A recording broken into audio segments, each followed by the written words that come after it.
Amigo telespectador, quero aceitar os nossos melhores cumprimentos. Obrigado pela sua simpatia e audiência. Hoje o meu convidado é um homem do nosso tempo, político, diplomata, académico, com obra publicada em prosa e em poesia e que durante muitos anos lecionou na Faculdade de Direito da Universidade de Agostinho Neto, onde foi o primeiro decano da Faculdade de Direito. O meu convidado de hoje é uma figura que participou nas eleições gerais de 1992, as primeiras que tiveram lugar na Angola independente. Nas eleições presidenciais, a primeira volta foi o terceiro classificado, depois de Agostinho Neto e Jonas Savimbi, ficou à frente de Daniel Chipenda e de Elden Roberto. O meu convidado de hoje é António Alberto Neto, a quem agradeço por estar aqui hoje nos estúdios da TV Zimp. Afinal, onde é que anda o terceiro mais votado à primeira volta das eleições presidenciais de 1992? Estou num plano de observação e estou na reserva da nação. Está na reserva da nação por quê? Pelas situações pendentes, tendo em conta o facto de que, como presidente do Partido Democrático Angolano, PDA, como académico e como viajador ou viajante e como investigador científico, penso que muitas vezes é necessário descer a escada para um dia subir. Descer a escada para um dia subir. Quando é que desceu a escada? Eu desceu? Ainda não desci a escada. Simplesmente acontece que, desde a minha juventude, sempre encontrei algumas dificuldades, quer do tempo colonial. Por isso a minha vida familiar, desde bebê até agora, foi o maior fator na formação dos meus padrões. E esses padrões, claro, são morais e são espirituais. Nunca aceitei o colonialismo e por esse motivo é que utilizei sempre a sinceridade, a cortesia e a maneira de me solidarizar com o povo. São padrões que eu nunca irei esquecer e não abdico deles. Já vamos falar do seu passado como professor associado da Universidade de Agostinho Neto, onde de resto foi o primeiro decano da Faculdade de Direito, foi escolhido, ou foi eleito, ou foi nomeado em outubro de 65, é um assunto que nós já vamos abordar. Correto. Mas antes queria saber como é que entrou para a vida política. Tanto quando sei, o senhor pertence a uma família onde, digamos, perfilam pessoas que se entregaram à causa da independência nacional, e a figura mais mediática da sua família é o embaixador Luís Neto Quiambata, o homem que desviou o avião português no dia 4 de junho de 1969. Nessa altura, onde é que o senhor estava? A data do desvio deste avião por Luís Neto Quiambata, seu irmão, Diogo de Jesus e Nélio de Soares? Devemos fazer uma retrospectiva. Em princípio, em 1957-58, eu criei a Frente Unida da Juventude Angolana, FUJN. A FUJN do célebre Juca Valentim? Juca Valentim, Hendrica Valneto, Diogo Jacinto Lourenço de Jesus, Pedro Hendrique Valneto e mais outros. Eu era um A como presidente e o Hendrique Valneto era um B. Naturalmente que, ao sair em 1962, no mês de dezembro, entreguei a Luís Neto Quiambata, o meu irmão,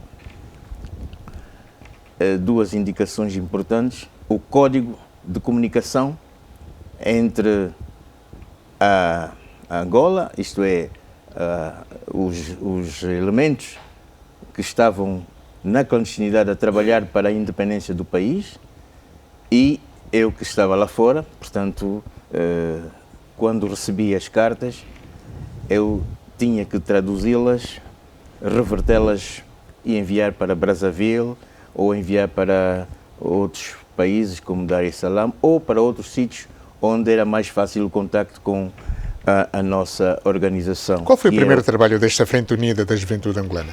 Por exemplo, foi receber a indicação de criar a bandeira do MPLA, e a bandeira do MPLA fui eu que a criei. E entreguei a Agostinho Neto, e sabem, um outro pormenor. Agostinho Neto, esta bandeira do MPLA atual, a vigente. A bandeira atual do MPLA, fui eu que criei. E, por outro lado, Agostinho Neto, quando... Tem testemunhas? Tenho testemunhas. Vivas? Vivas. Quem é que sabe que o senhor é quem criou a bandeira do MPLA? É de Henrique Valneto, 1B. Tenho também o João Saraiva de Carvalho. Tenho o meu irmão.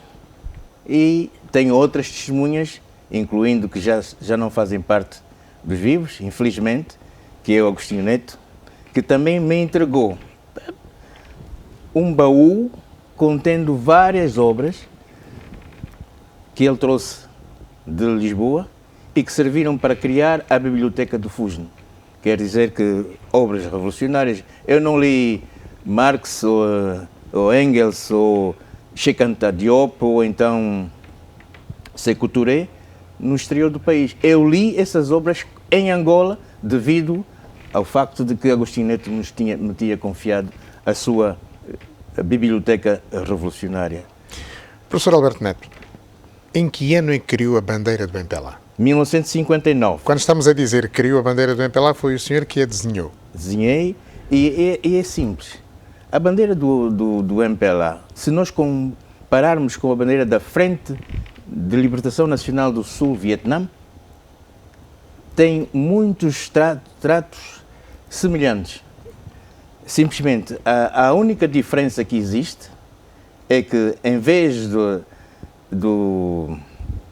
da faixa preta, a bandeira da Frente Nacional de Libertação do Vietnã é azul. E foi decalcada, por assim dizer, desse esforço revolucionário de um povo que também nós estamos associados, é que naturalmente eu criei a bandeira do MPLA, que é ainda hoje a bandeira que traz muita emoção, traz muito ardor, mas não estou a pedir copyright. De qualquer modo, onde é que entregou esta bandeira? Entreguei do a MPLA Agostinho Neto, aonde? No consultório dele, porque nós tínhamos... Ele estava em Luanda nessa altura, em 59? Tínhamos, sim.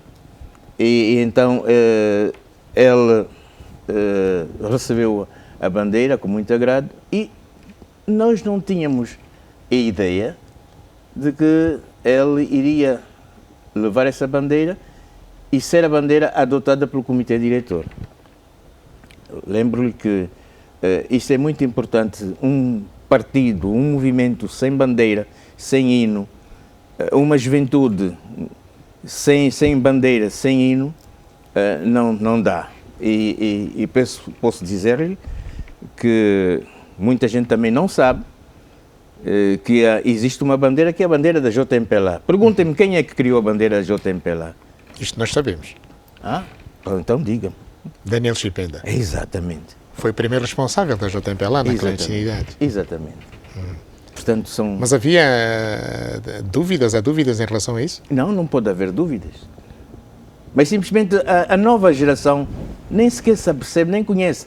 Defrauda a bandeira sem saber quem é que fez. Isso é uma questão de história.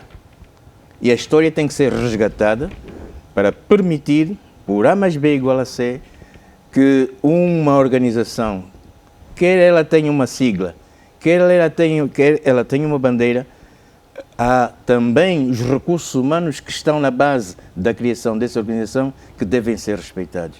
E hoje pouca gente fala de Amílcar Cabral, não é porque ele não é angolano, mas pouca gente fala dos líderes dos movimentos de libertação em Angola. Há um certo resgate a fazer para permitir que as gerações vindouras, sobretudo, possam saber um pouco a história do nosso país. Professor Alberto Neto, está a dar aqui dados, factos históricos que não são muito conhecidos, principalmente pela minha geração e as gerações que se seguem a mim, mas eu pergunto-lhe ainda em relação a esta bandeira do MPLA. A direção do MPLA sabe que foi o senhor que fez a bandeira do MPLA? 60 anos depois faz essa revelação.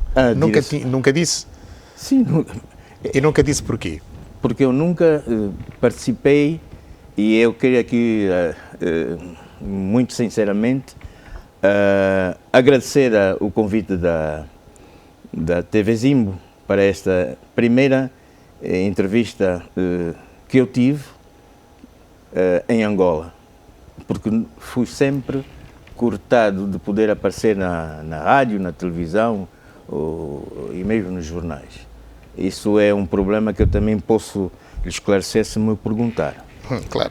O senhor diz que criou a bandeira do MPLA em 1959 e entregou ao Agostinho Neto no seu consultório. Agostinho Neto saiu de Angola em 1947, regressou depois, abriu o seu consultório nessa altura, há 60 anos, e foi nessa altura que o senhor entregou a bandeira a Agostinho Neto. Exatamente. E foi aí que conheceu pela primeira vez Agostinho Neto? Agostinho Neto eu conheci, da primeira vez. Há alguns laços relativamente importantes que a minha mãe tem com Agostinho Neto, portanto não é uma figura que na nossa família não conhecemos, acompanhamos sempre a sua trajetória política, e o meu pai foi um amigo de Agostinho Neto, porque estudaram juntos no Liceu Salvador Correia, hoje Mútua Chiavella. Onde também se formou, onde fez também os seus estudos liceais. Onde eu também estudei. Eu estudei com vários dirigentes políticos da nossa urbe e da nossa ruralidade. Por exemplo, José Eduardo dos Santos, Isaac Moisés Sebastião, João Arnaldo Saraiva de Carvalho, Gilberto Saraiva de Carvalho. São muitos que... Foram colegas de carteira no liceu? Sim, colegas de carteira. Era bom aluno, José Eduardo Santos? Ele saiu antes de 62. Havia várias turmas, sabe? E eu não estava na turma dele, mas o que é que... Ele sai no dia 7 de novembro de 61. Exato. E com antes Pedro disso... de Castro Van Donelai, também com Afonso Van Donen Binda.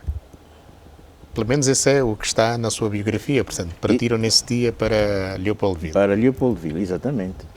Mas antes disso, não estavam nem na Namíbia, nem no Japão, estavam em Angola e estavam a estudar, eram estudantes e estudaram no Liceu Salvador Correia. E nessa altura, no Liceu, já desenvolviam atividade política? Sim, tínhamos o FUSN, outros criaram outras organizações.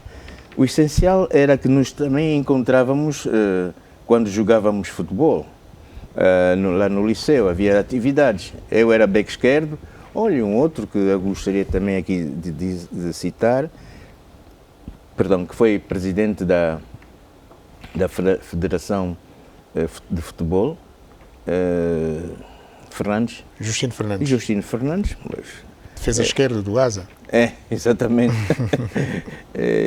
Muitas vezes jogava a defesa central, eu era beco esquerdo, e o Zé Eduardo era avançado de centro, por exemplo. São recordações que temos e que mais tarde, por exemplo, quando nos encontramos fora, em Estocolmo, pela primeira vez depois de ele ter saído, encontramos, porque ele veio em 72 a Estocolmo. Eu era, nessa altura, o representante permanente do MPLA em Estocolmo. Ele veio com Loi, e onde é que ficaram? Ficaram na nossa casa, na medida em que, naturalmente, ele veio para assistir a uma conferência sobre o meio ambiente, a primeira conferência do meio ambiente, em 1972. Mas em relação a esta memória de Estocolmo, Suécia, o senhor foi representante do MPLA nos países nórdicos e escandinavos. Quem é que o indicou ou nomeou para estas funções diplomáticas partidárias? Sim. Foi o Comitê Central, o Comitê Diretor, perdão, e foi essa credencial foi assinada pelo presidente Agostinho Neto. Ele um dia escrevíamos, ele tratava-me por tu, hein? O que é muito diferente em relação a outras pessoas.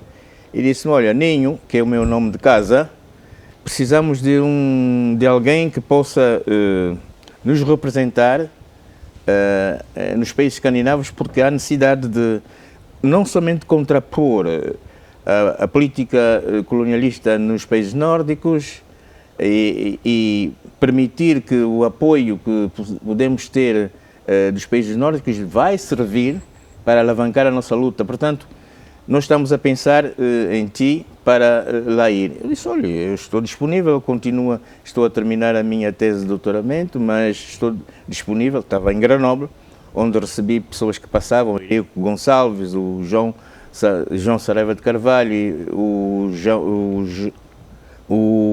também o Domingos. João Saraiva de Carvalho é o irmão do Tetembua? João Saraiva de Carvalho é o Tetembua. É o próprio Tetembua? Sim, sim, esse okay. É o nome. Pois. E a esposa e nós recebemos em Grenoble na altura. E creio que depois dali o Tetembua foi fazer o estágio militar na República da Coreia do Norte. Pois.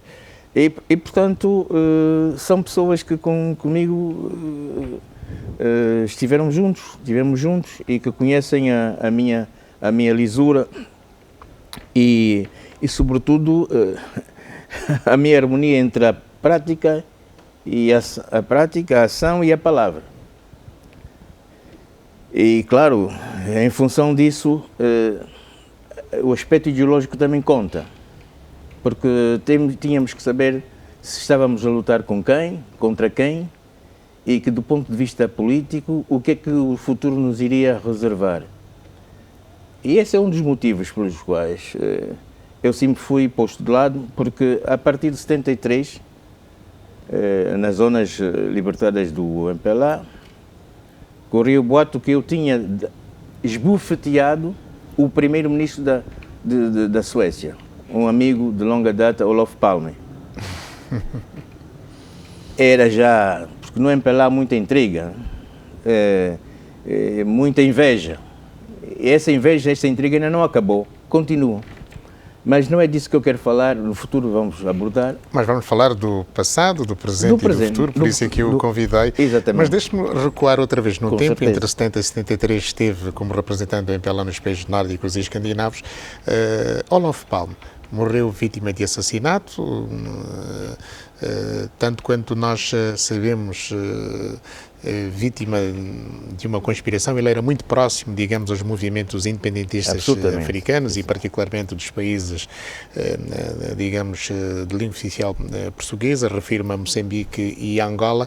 Conheceu bem Olof Palme? Olof Palme, quando o presidente Agostinho Neto veio visitar Estocolmo, nós tivemos um encontro com Olof Palme e na qualidade de primeiro-ministro da Suécia.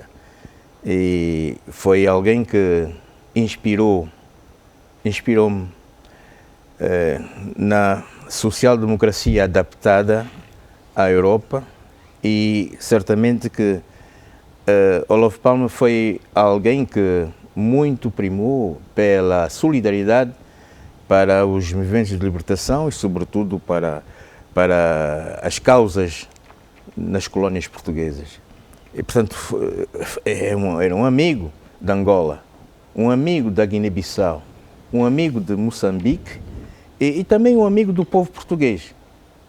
Ele era um social-democrata e foi vítima de uma conspiração que o levou à morte. Eu estive recentemente, há 3 anos, quando estava em Malmo a fazer a minha investigação sobre direito marítimo e processo tecnológico, fui com a minha esposa até a campa, uma campa simples, no centro da cidade de Estocolmo, e creio que eu fiquei muito, muito consternado com o assassinato dele. E é um líder que podia dar muito ainda para acabar com as desigualdades e as assimetrias, não somente na Europa, mas também no mundo. O professor formou-se na Universidade de Grenoble, em França. Foi lá onde fez o seu doutoramento em Ciência Política, Sociologia e também Direito. Fiz a minha licenciatura em Direito,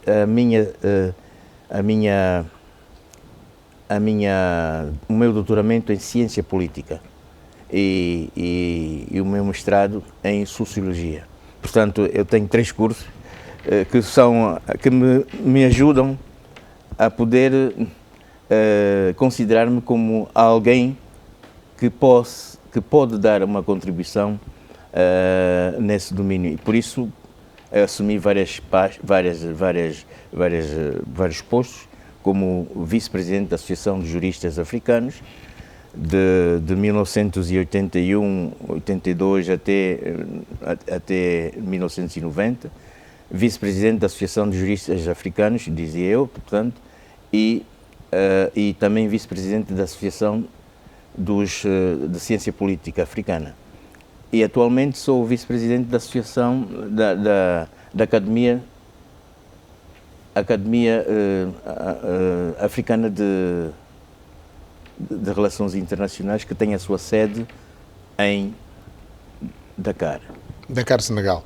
Esta vasta experiência levou a ocupar, ainda antes da independência nacional, o cargo de decano da Faculdade de Direito da Universidade de Angola, que viria depois a ser, digamos, passou a designar-se Universidade Agostinho Neto, do qual o Agostinho Neto, primeiro presidente de Angola, foi também o primeiro chanceler, digamos, desta universidade.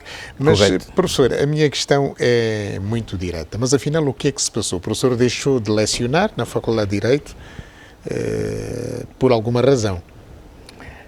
No dia 5 de dezembro de 1975, eu estava em casa e vieram-me trazer um ofício. 5 de dezembro de? 1975.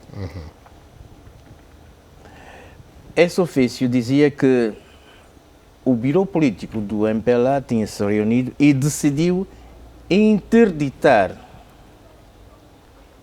que eu continuasse a exercer as minhas funções de coordenador da Faculdade de Ciências Jurídicas e Políticas e Sociais da Universidade de Angola. Professor, não há aqui nenhum engano, 5 de dezembro de 75? Sim. A nossa independência... 5 de dezembro de 75 foi quando eu recebi esse ofício. Um mês depois da nossa independência? Sim. Portanto, eu fui nomeado para as funções que exerci na Universidade de Angola a partir de setembro de 1975. E portanto, em dezembro? Em dezembro, então, surge essa decisão tomada pelo Bureau Político do MPLA de interditar a continuação neste cargo. Portanto, isso um mês depois da nossa independência? Sim. Eu telefono para o Agostinho Neto e digo, foi mesmo assim, eu fui posto em minoria, portanto, fica em casa, a situação vai se resolver e não entregues o mobiliário que te deram, fica em casa, isso vai se resolver. Fui posto em minoria. E eu digo, por quem? Bom, Lúcio Lara e a sua equipe. Disse, está bem, muito bem. A minha mãe foi ter com Lúcio Lara e perguntou ao Lúcio Lara, mas, camarada Lúcio Lara, por que tomaram essa decisão? O meu filho acaba de vir com a sua mulher, que é estrangeira, até dinamarquesa, e nós estamos a poucos meses de independência, como é que o que é que ele vai fazer? Vai para o desemprego? E a resposta de Lúcio Lara foi, camarada, nós tivemos que tomar essa decisão porque o seu filho é muito inteligente. E eu fui para casa, estive em casa. No fraccionismo, no famoso fraccionismo, em que eu nem não era membro do MPLA, e eu vou-lhe explicar porquê. Quando me dizem que eu dei uma bofetada ao primeiro-ministro, eu disse, olha, Presidente Agostinho Neto, está aqui o meu cartão da JMPLA, está aqui o meu cartão do MPLA, não quero mais nada com o MPLA.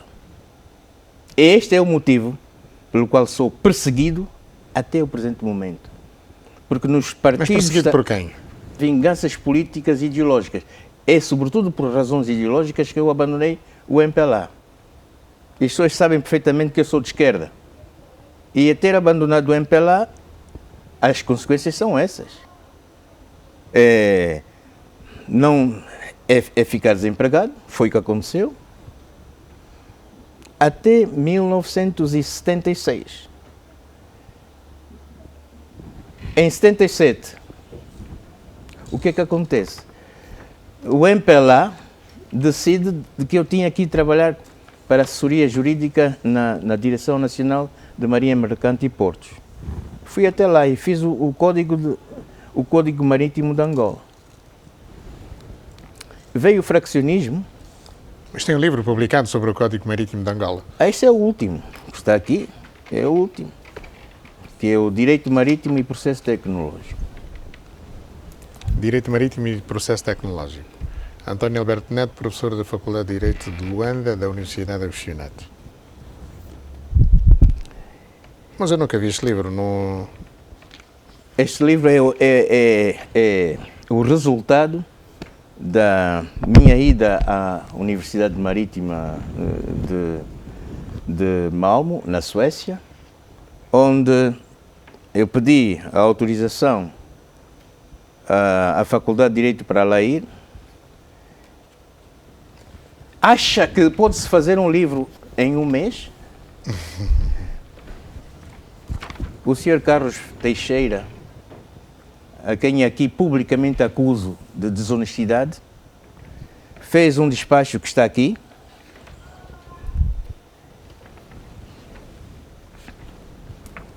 que autorizava que eu fosse fazer pesquisa ou investigação na Suécia e na Noruega, por um mês, para fazer este livro. Um mês. Povo angolano, é possível fazer um livro em um mês. Mas acusa o professor Carlos Teixeira de desonestidade intelectual porquê? Porque não cumpriu com os requisitos. Quando um professor sai, o coordenador, e era ele, tinha que informar a reitoria desta situação. E como resultado disso, sabe o que é que aconteceu? É que desde 2016 até o presente momento, todos os meus salários estão congelados no Ministério das Finanças. Fiz várias tentativas para o enquadramento, e naturalmente que atualmente estamos à espera, com uma decisão favorável que foi tomada pelo Conselho Científico, no qual o Sr. Carlos Teixeira abusivamente não compareceu. Estou à espera que haja uma decisão tomada para poder reaver os meus salários. E então, foi feito... Mas a ser verdade, esse despacho está aqui, claro. Sim, sim. Determina, está o professor Dr. António Alberto Neto autorizado a deslocar-se ao Reino da Suécia e a Noruega em missão oficial de serviço. Faculdade de Direito da Universidade de Agostinho Neto, em Luanda, 7 de maio de 2015. Para corrigir o tiro, em agosto de 2018, há o gabinete de vice-decano que faz uma retificação desta maneira. O que significa concretamente que estão a gozar comigo. Isto significa concretamente que não é justo que se faça uma coisa dessas. E o decano atual, professor Dr. André Vita, professor associado. Exatamente. Fez então... Declara que o Sr. António Alberto Neto é docente desta faculdade, na categoria de professor associado, encontra-se em efetivo serviço e esteve de licença sabática durante um período de 3 anos para investigação. Bem, professor associado, então sonha em ser professor catedrático. O ano passado, exatamente. Quer dizer, eu fui nomeado professor associado em 1985. De 1985 havia poucas vagas para professor titular na altura. E eu candidatei-me. Entreguei as obras, fiz o que era necessário fazer para o concurso público. O que é que fizeram? Meteram as obras, a minha candidatura, numa gaveta. E foram todos os elementos que se sucederam no decanato da faculdade e na reitoria. Por cima de mim passaram outros que não, na altura, nem sequer, quando eu tive o meu doutoramento, quando eu fiz o meu doutoramento, nem sequer pensavam ser finalistas do ensino secundário. E eu já tinha o meu doutoramento. Mas como é o MPLA que está a governar, a situação é esta. É estas vinganças que eu lhe falei há bocado. Professor Alberto Neto, vamos fazer aqui o nosso primeiro intervalo, já voltamos daqui a bocadinho. Estamos aqui a conversa com o professor Alberto Neto, um homem com obra publicada em prosa, em poesia, tem vasta obra publicada também académica, e aqui sublinho instituições políticas e sistemas constitucionais nos países africanos de língua portuguesa. Publicou também Direito Aéreo e Processo Tecnológico, Direito Marítimo e Processo Tecnológico, publicado este ano, 2019, e vem aí também o 4º livro, Direito Ferroviário em Processo Tecnológico, assunto para nós abordarmos aqui neste especial Informação com o professor Alberto Neto. Não sai daí.